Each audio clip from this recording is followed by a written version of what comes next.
አንድ የአንገት ህመም ወይም የጀርባ ህመም ወይም በመላላት ችግር ወይም ሽንት ማስወገድ ችግር እንደሚሆን እንምናለን ሲል የጀርባ አጥንት ማለት ነው። ቀደም ሲል በአብዛኛው ከጡረታ በኋላ በአርጅታ የሚኖር ነበር። አሁን ግን እንደ 5 ዓመት ወይም 10 ዓመት ዕድሜ ያላቸውን ወይም ሥራ የጀመሩ ወጣቶችን እንደ አይቲ ሙያ ላይ የሚሰሩ በኮምፒውተር ፊት የሚቀመጡ ወይም በተረፋ የሚሰሩ ወይም በጣም አርጅታ የሚኖሩ ሰዎችን እንቀኝ ነን። አሁን የአማልክት ዕድሜ እንደገና በማሻሻል ላይ ነው። ስለዚህ ከ80 ዓመት እና 90 ዓመት በላይ የጀርባ ችግሮችን በአርጅታ የሚኖሩ ሰዎች ዘንድ እንየው። ቀደም ሲል ለአርጅታ የሚኖሩ ሰዎች በመድኃኒት ወይም በአልጋ ረፍ እንደምንቀኝ ነበር። ነገር ግን አሁን ለእነሱ ደግሞ በቀዶ ጥገና መፍትሄ አለ። ስለዚህ በራሳቸው የሚኖሩ እና ከህመም ነፃ የሚሆኑ ሊሆኑ ይችላሉ።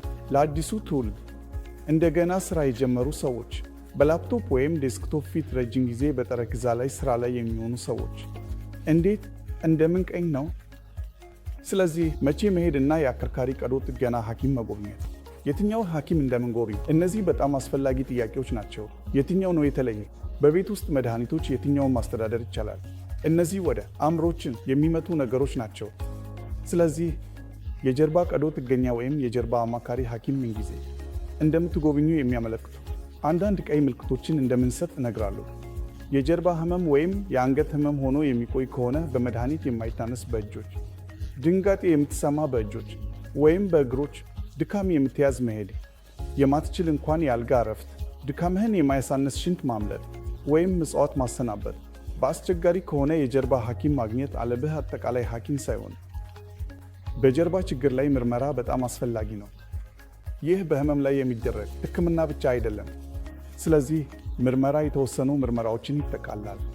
ይህ ማንኛውም የአጥንት መሰበር ወይም የጀርባ ጉዳት ለማየት ኤክስሬ ሊሆን ይችላል። ይህ የነርቭ ጉዳት ወይም የተንሸራተተ ዲስክ ወይም በጀርባ ያለ በሽታ ወይም በጀርባ ያለ የእንቅስቃሴ ለማየት የጀርባ ኤምአርአይ ሊሆን ይችላል። ስለዚህ የጀርባ ምክር ሐኪም ሲጎብኙ ምን እንደሚያስፈልግ የሚያመለክት ስካን ይጠቆማል። እነዚህ አገልግሎቶች በአፖሎ ስፔሻሊቲ ሆስፒታል ይገኛሉ። ሁሉም የጀርባ ችግሮች በጥንቃቄ አስተዳደር ወይም በፊዚዮቴራፒ ሊፈወሱ አይችሉም። ሌላው አንገት እንደዚህ እውነት ነው። ሁሉም ታካሚዎች ለአከርካሪ ጉዳታቸው ቀዶ ጥገና አያስፈልጋቸውም። በጀርባ ቀዶ ጥገና ዙሪያ አንድ አስተሳሰብ አለ። ከጀርባ ቀዶ ጥገና በኋላ ድጋሚ ይደጋገማል። ወደ መጀመሪያው የኑሮ እንቅስቃሴ መመለስ አትችልም። በቅርቡ በጀርባ ቀዶ ጥገና ውስጥ ያለው እድገት እንደ ኢንዶስኮፒክ ወይም ማይክሮስኮፒክ ወይም ቲዮል የጀርባ ቀዶ ጥገና እንደሆነ በቀዶ ጥገና ወቅት የንቅናቄ ስርዓት እርዳታ በመጠቀም ውጤቱን በጣም አሻሽሏል። ታካሚው በጠዋት ቀዶ ጥገና ሊያደርግ ይችላል፣ በምሽት ሊመላለስ ይችላል፣ በማግስቱም ሊለቀቅ ይችላል።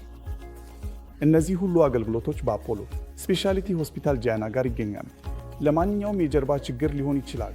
ምንም እንኳን ለሁለተኛ አስተያየት ምክንያት ለጀርባ ቀዶ ጥገና ሊመጡን ይችላል።